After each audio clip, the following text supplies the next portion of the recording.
केसला आमच्या मुलाला मारले। त्याच्या 2-3 दिवसांनी आम्ही अर्ज केलो MIDC पोलीस स्टेशनला। अर्ज केल्यानंतर ही तपास आरदवाड साहेबाकडे केस गेली आमची। मग त्या आरदवाड साहेबाकडे केस गेल्यावर त्यांनी म्हणले की ती दिवे ती आरदवाड ती त्यांची ती सगळेच ती धरा।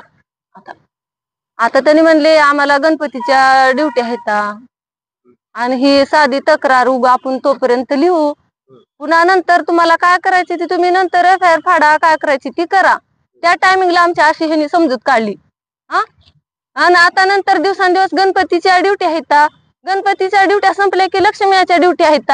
पुन्हा माझा कोणतर मंत्री आलाय म्हणले त्याचा बंदोबस्त करायचे, पुन्हा म्हणले आता आणखी कुठला तर मोर्चा आलाय म्हणले त्याचा बंदोबस्त करायचे, पुन्हा मराठ्याचा मोर्चा आहे म्हणले त्याचा बंदोबस्त करायचे। आमचे 2 महिने काढले ते आरदवाड साहेबांनी। आणि आता परत काल आम्ही गेल्याच्या नंतर तरी काय म्हणले ही अशी 6 जणांनी मारपीट केलेली केस लागू होत नाही, ही उगा साधा अर्ज आहे आणि ही असली केस नसते। आणि केस 2-2 मर्डर करून लोक बाहेर येतात, ही काही तुमची केस नाही। तुमच्या मुलाला काही मारहाण काठीनं कुऱ्हाडीनं मारहाण केलेली नाही, मग ही तुमची केस नाही। मग आता हे गुन्हा असते तरी कसला? पोलीस स्टेशन मध्ये पोलीस जर असं म्हणल्यास आमच्यासारख्या गरिबानं कुठं गुन्हा नोंदवावा तुमचा सांगा? कुठल्या पोलीस स्टेशनला तुम्ही पाठपुरावा चालू आहे? MIDC police station. तुम्ही तुमच्या मुलाला कुठं मारहाण झाले? कॉक्सिट कॉलेज। त्यासोबत काय झालं होतं सांग? माझं नाव महेश बालाजी पेंटन शेट्टी, मी राहणार दैठणा, तालुका श्रवणबाळ। मी लातूर येथे शिक्षणासाठी आलेलो आहे। मी सध्या कॉक्सिट कॉलेजमध्ये 2nd इयर BCA CM ला शिकत आहे। मागे मला 12 ऑगस्टला मारहाण झालेली आहे, त्याबद्दल मी पोलीस कंप्लेंट ही केलेली आहे आणि 2 दिवस दवाखान्यात ऍडमिट ही झालेले, पण पोलिसांनी त्यांच्यावर काहीही कारवाई नाही केलेली। कुठल्या हॉस्पिटलला तो? सह्याद्री हॉस्पिटल मध्ये 2 दिवस ऍडमिट होतो मी, पण पोलीसवाल्यांनी काहीही त्यांच्यावर ऍक्शन काही केले नाहीत। का कशामुळे तुला मारहाण झाली? मारहाणीचं कारण की असं आहे की मी खाली जाऊन मला भाग घ्यायचा होता स्पोर्ट मध्ये, खाली जाऊन सांगितल्याबद्दल तुम्हाला बॅट काबर माहिती असून तुम्हाला काय शिवी दिलास, कारण मी त्याला शिवी पण दिली नव्हती। त्याने विनाकारण येऊन मला मागून मित्रासोबत येऊन मागून 5-6 जणांनी मारले। मागून डोसक्यामध्ये मारल्यानंतर माझ्या डोसक्यामध्ये चक्कर येऊ लागली। नंतर मी डोसक्याला हात लावून बसल्यानंतर मागून काही जण 5-6 जण येऊन मारले। त्याच्यात कोण कोण होते मारलेले? काय मारलेचे प्रसाद गायकवाड, मंथन स्वामी, गणेश स्वामी आणि अभिषेक देवडे। तुम्ही पोलिसांना सांगितलं नव्हतं का?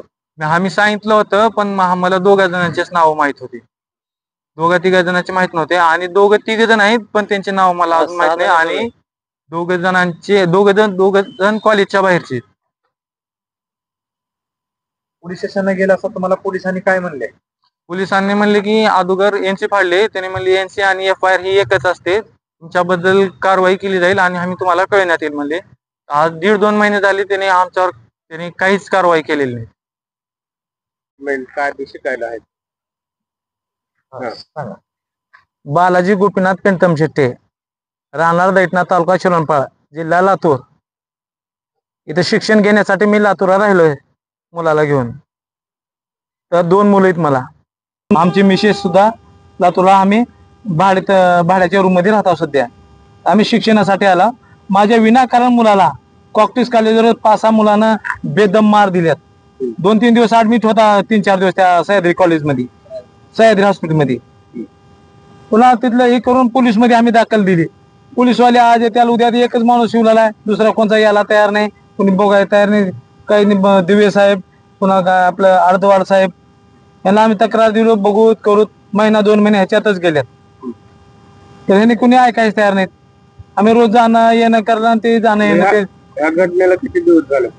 आता 12 ऑगस्टला झालेली घटना आहे। पुन्हा मी गावी शेतात काम करून मी दुसऱ्या दिवशी येऊन त्याला बघितलं, त्यानं डोसक्यावर बेस असल्यामुळे जाऊन ऑटो करून येऊन ऍडमिट केलो तिथे सह्याद्री हॉस्पिटलला। पुन्हा त्याच्या जवळ होता लॅपटॉप, ती लॅपटॉप फुटून टाकले, पुन्हा डोक्याला मार लागला होता। सगळं ही जखमा मधल्यामधून रक्त हे झाले जातात डोक्यात त्याच्या। आता 2-3 असा चक्कर असं काही करला होता। काय तुम्ही आता काय मागणार आहे? माझं मत काय, आमचं मत आहे फक्त की आमच्या मुलाला न्याय- सुरक्षा न्याय मिळावा. राहावा, न्याय राहावा, आम्हाला काही न्याय देऊ आमच्या लातूर मध्ये फिरायचं शिकाव म्हणलं का तर आम्ही त्याला गाव धोका आहे. आमचं आम्ही सांगून पण सांगा बाहेर गेले की ती पोरं मारते. आता आम्ही पोरा गावाकडे भीतीनं गेलो मुलगा तर- जाणार त्याला देखील मला कशी तिथे काम सुरू माहिती आहे पळविलेली आहे. आम्हाला थोडीफार शेती आहे गावकड ते आम्ही जाणं येणं आमचा व्यवसाय शेतीवरच आहे अवलंबून दुसरं काय आम्हाला काम नाही इथं जाणं येणं करू शकतो आम्ही सर लातूरला जायचं रोज यायचं जायचं आम्ही 6 जण आता असं लढाई मारून- झाल्यापासून आमचं 6 मनस्थिती बरोबर नाही आमची मारून आमच्या राहायची, पोराला हे करायची. आता ह्यानं बाहेर कसं निघेल घराच्या सांगा तुम्ही भीतीने यानं घराच्या बाहेर एवढं निघतंय करून ना. मी पोलीस वाले सांगत दखल घ्या आरोपी हजर करा त्यांचं काय असं म्हणा की बाबा त्यांच्या